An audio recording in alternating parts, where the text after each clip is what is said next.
Pak Kiai, Pak Kepala BKKBN, selamat malam. Assalamualaikum warahmatullahi wabarakatuh. Waalaikumsalam warahmatullahi wabarakatuh. Iya. Saya ke Pak Hasto Wardoyo dulu, Kepala BKKBN. Pak Hasto, ini yang paling penting untuk kita ketahui bersama, karena pelajaran kita beberapa tahun lalu ketika muncul gizi buruk, bahkan orang tuanya nggak tahu kalau anaknya gizi buruk. Hari ini kita bicara soal stunting. Bagaimana kemudian orang tua mengidentifikasi bahwa anaknya stunting atau tidak? Pak Hasto, suara Anda masih belum terdengar, mungkin masih di mute. Kalau kita bicara Ya, tentang stunting atau tidak, bisa didengar? Ya, silakan Pak Hasto, sudah jelas. Ya.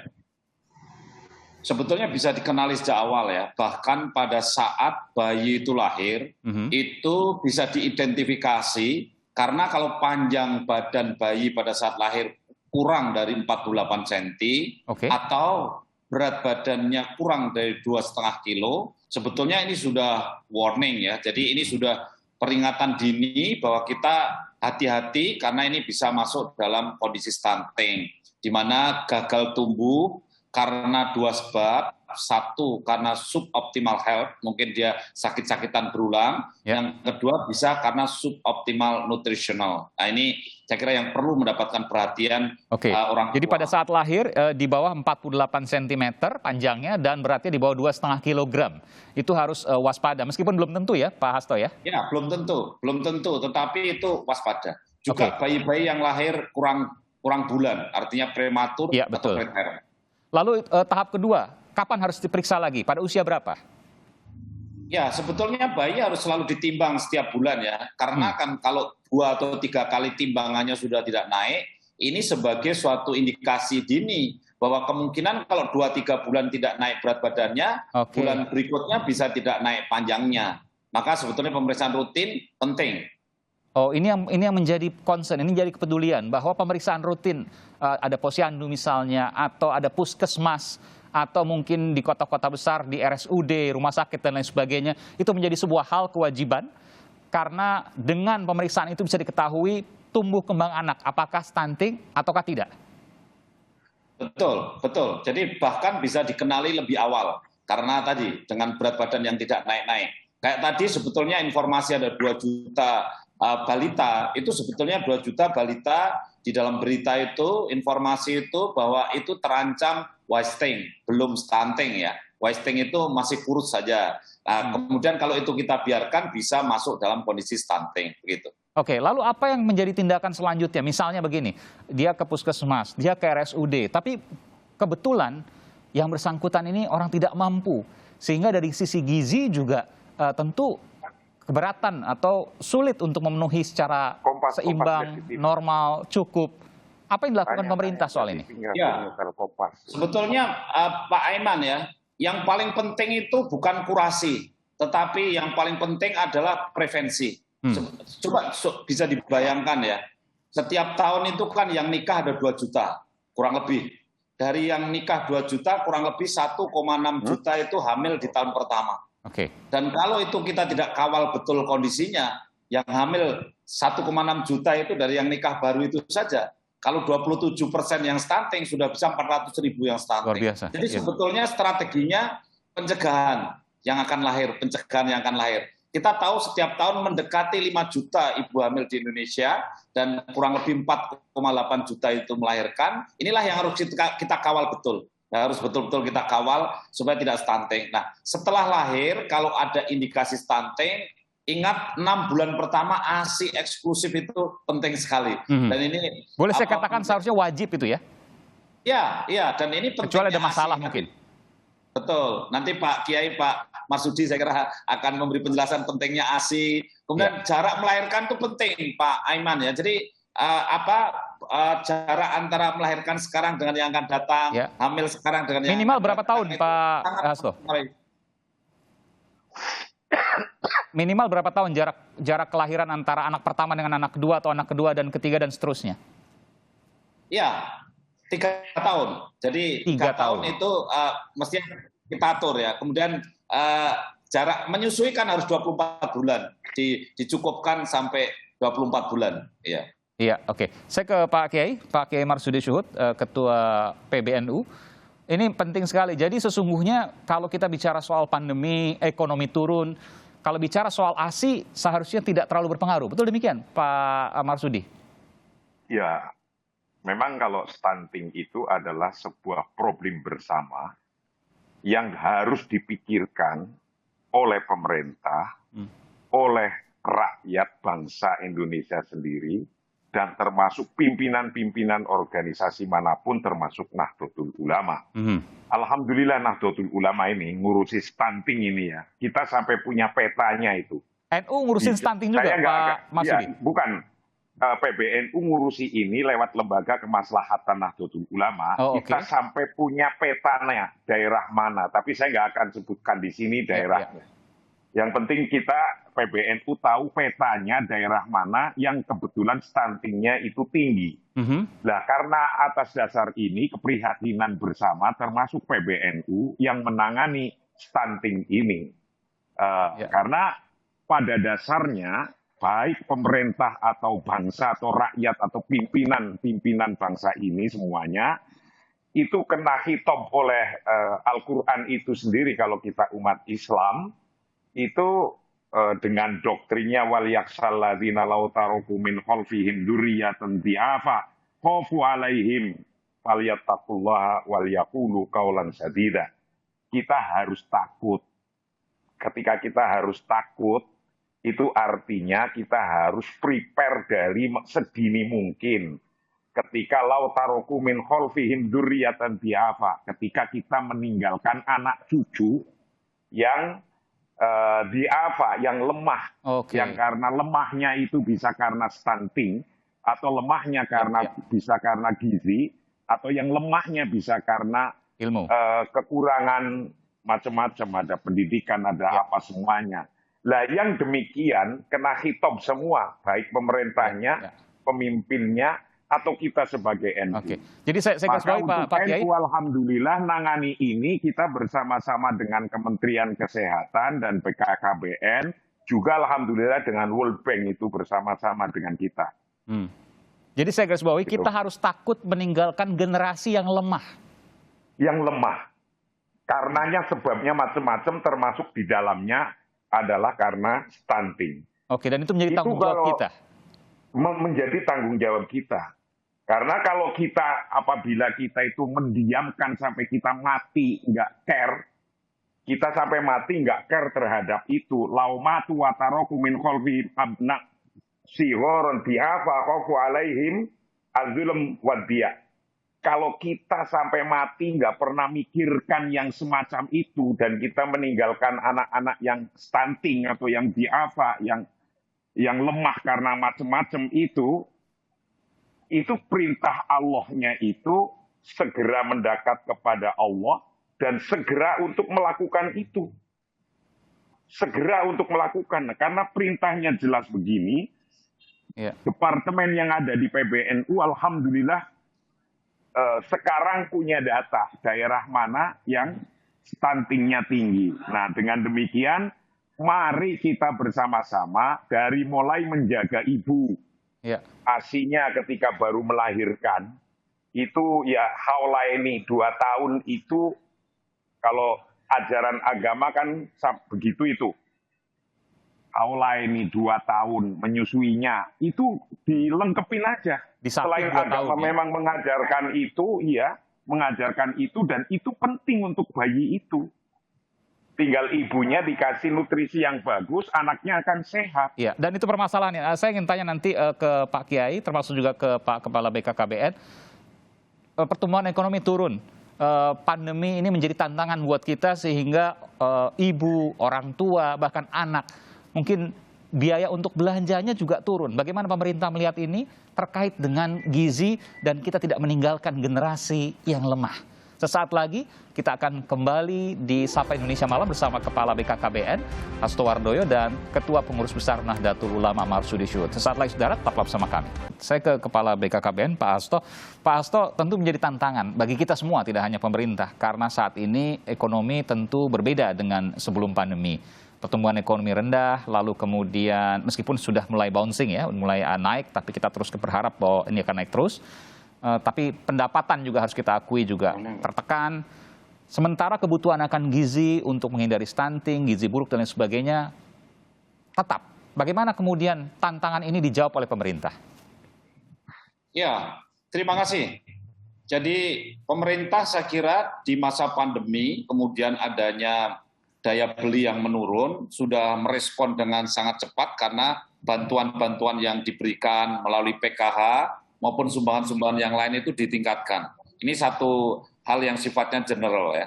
Kemudian yang kedua, di masa pandemi ini juga tentu sebetulnya kalau kita bicara stunting, itu kebutuhan untuk menjaga agar anak tidak stunting itu tidak mahal sebetulnya. Tidak mahal. Sehingga kita juga harus melakukan merubah mindset kita. Ya. Banyak masyarakat di desa, keluarga-keluarga di desa yang dia itu sebetulnya bisa beli telur, bisa beli ikan yang murah saja, tidak usah yang mahal-mahal. Tetapi sayangnya ya, dia justru tidak beli telur, tidak beli ikan yang murah, tetapi justru untuk beli yang mahal-mahal, makanan-makanan yang sifatnya siap saji yang justru harganya lebih mahal. Oke.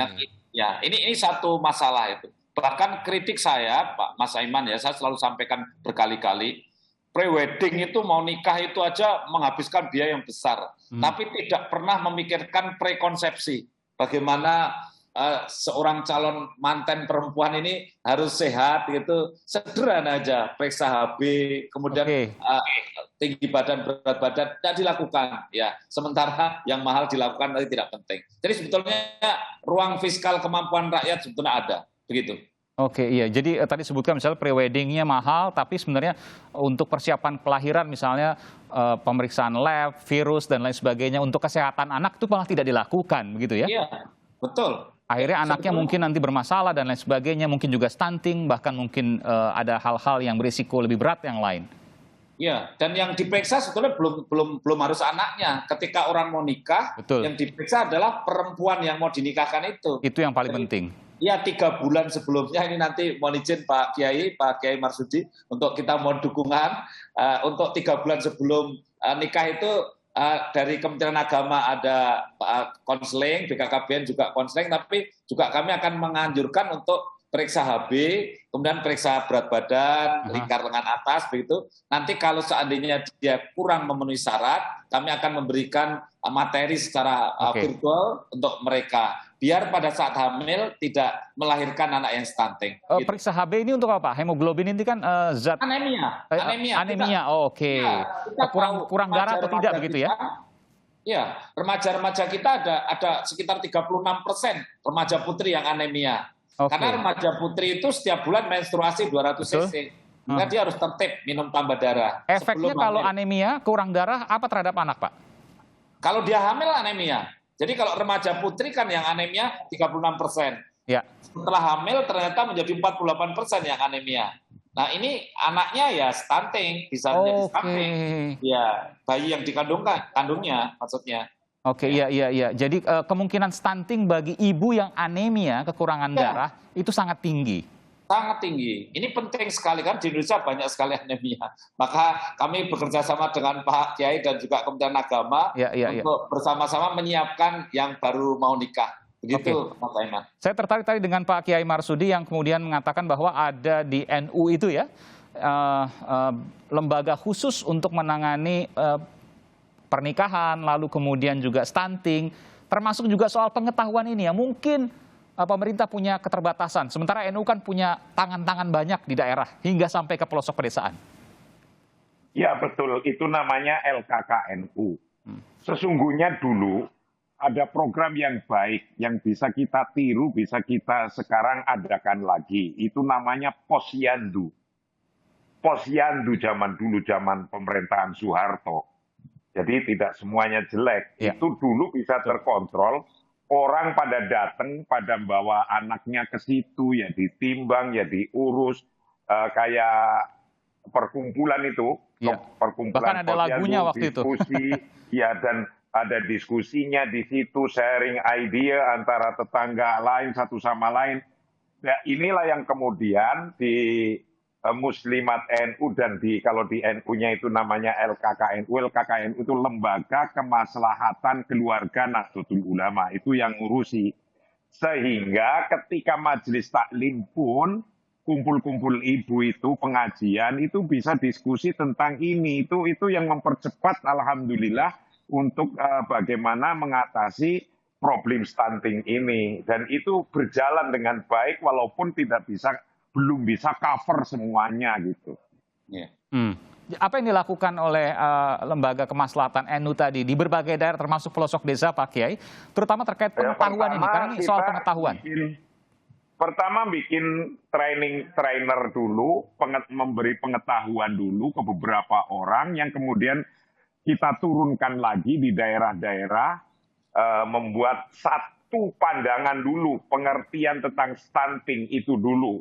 Ketika mengetahui tentang itu, kemudian disosialisasikan di pengajian-pengajian, kalau mengalami begini-begini, ada orang begini, ada anaknya begini, ini tanda-tanda stunting, gitu.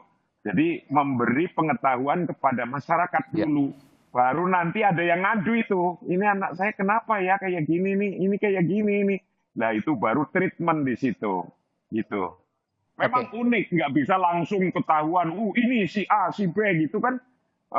Dari segini banyak orang, kadang juga mungkin nggak sempat atau malu untuk menyampaikan atau memang tidak mengerti. Nah tapi ketika saling tetangga itu ngobrol itu, kemudian kan akan ngobrol tentang keluhan-keluhannya, keluhan anaknya, terus posisi dianya dan seterusnya. Dan bagaimana preventasinya itu untuk hal ini memang harus sabar dan harus banyak orang yang mengetahui ini. Maka kita didik itu workshop gitu. Awalnya dari workshop terus disampaikan ke daerah-daerah itu. Dan itu bekerja ya, it works ya? Bekerja. Makanya saya sampai punya atau PBNU sampai punya daerah mana yang stuntingnya banyak gitu. Ada berapa daerah tanpa menyebutkan daerah tentu, Pak Kiai? Ada banyak, cukup banyak, ya, mengkhawatirkan? Di Jawa ini, yang unik di Jawa. Di Jawa bahkan ada? Mestinya di Jawa itu kan mestinya sudah selesai lah ya. Iya. Kayak beginian kan. Dan itu tidak jauh dari Jakarta. Tidak jauh dari Jakarta. Kok ada yang stuntingnya tinggi? Iya. Ya antara Banten dan Jawa Barat mungkin Pak Kiai mau mengatakan itu. Ya agak ke sono sedikit lah. Agak ke timur. Ini sedikit. semua bukan soal kemampuan untuk membeli. Ada masalah kemampuan membeli pasti, tapi kemudian yang pertama adalah soal pengetahuan. Betul demikian Pak Kiai? Iya, soal pengetahuan yang pertama itu. Tadi benar itu, kalau soal membeli itu kan sesungguhnya pilihan. Jadi ketika mengambil pilihan tidak tepat untuk nutrisi, untuk makanan, lebih senang beli bakso daripada beli telur, lebih senang beli mie daripada beli telur, itu kan termasuk pengetahuan. Betul. Dan itu bermasalah ketika itu kemudian berulang-ulang tiap hari. Betul sekali. Iya, jadi pengetahuan adalah yang utama. Baik, terakhir saya ke Pak Hasto, lalu nanti akan ke Pak Kiai. Pak Hasto, apa yang bisa Anda sampaikan kepada seluruh masyarakat di kesempatan ini? Karena kita bicara soal menjelang bonus demografi, usia produktif di Indonesia yang jumlahnya terbanyak, yang akan harusnya bisa menjadi kekuatan luar biasa untuk membangun negeri. Kalau ini semua punya kekuatan generasi yang kuat dengan pengetahuan yang mumpuni. Jangan sampai kemudian sebaliknya. Apa yang harus dilakukan? Apa yang bisa disampaikan pada masyarakat terkait hal ini? Ya baik, sudah jelas ya arahan Bapak Presiden Jokowi bahwa kita memperhatikan kualitas SDM untuk menuju Indonesia Emas tahun 2045. Salah satu kendala adalah stunting terhadap kualitas SDM. Bonus demografi seperti yang disampaikan tadi itu menjadi suatu perhatian serius karena bonus demografi ini celah yang waktunya tidak lama. Sehingga kalau kita itu tidak memanfaatkan bonus demografi menjadi bonus kesejahteraan, bisa bahkan menjadi sebaliknya, menjadi beban. Karena banyaknya usia produktif bisa menjadi berkah, juga bisa menjadi musibah. Oleh karena itu kuncinya adalah kualitas SDM-nya harus dijamin unggul. Kemudian yang kedua, kami sampaikan kepada semua bahwa stunting harus dicegah dan juga tentu diatasi sebelum usia 2 tahun. Karena setelah usia 2 tahun, stunting tidak bisa dikoreksi. Dan yang paling penting, bahwa stunting itu pasti pendek, tapi pendek belum tentu stunting. Ini supaya, ini juga seperti Pak Kiai tadi, pemahaman harus sering kita sampaikan. Dan yang paling akhir, untuk stunting itu kerugiannya ada 3. 1, pendek. 2, kemampuan intelektualnya tidak tinggi. Yang ketiga, mudah sakit-sakitan, terutama di hari tua, mudah sakit. Dan juga dengan stunting ini tentu produktivitasnya jelas akan menurun. Dan yang paling akhir, cara mencegah stunting sebetulnya ada kalimat yang enak diingat, yaitu jangan terlalu muda untuk menikah dan hamil, terlalu tua untuk hamil, 35 tahun masih ingin hamil, terlalu sering hamil, jaraknya kurang dari 30 bulan atau 3 tahun, dan terlalu banyak. Karena dua anak lebih sehat. Terima kasih. Oke, baik. Terakhir Pak Kiai. Ya, itulah yang disebut tanzimun nasal. Bagaimana ngatur keturunan, diatur. Jangan sampai kita meninggalkan anak cucu kita diafa, lemah semuanya. Lah, hal itulah yang perlu diperhatikan. Maka mari bersama-sama, bersama NU, maka jangan pada malu-malu. Coba datang ke Muslimat NU, ke LKK NU, itu bisa yang mendengarkan sekarang ini, dan insya Allah nanti akan saling sharing dan saling membantu, karena pada prinsipnya PBNU ingin bersama-sama dengan umat, ingin bersama-sama dengan bangsa, untuk kita bersama-sama menyongsong bonus demografi ini. Jangan sampai menjadi bonyos demografi, tapi bonus demografi. Itu intinya. Oke, harus menjadi berkah, jangan musibah, begitu ya? Iya, itu yang kemudian harus dipersiapkan, termasuk juga generasi dengan pengetahuan dan juga gizi. 2 hal itu yang kemudian harus diperhatikan. Baik, terima kasih Ketua Pengurus Besar Nahdlatul Ulama, Kiai Haji Marsudi Syuhud. Kemudian ada Kepala Badan Kependudukan dan Keluarga Berencana Nasional BKKBN Hasto Wardoyo. Terima kasih Pak Hasto, terima kasih Pak Kiai. Selamat malam, sehat selalu.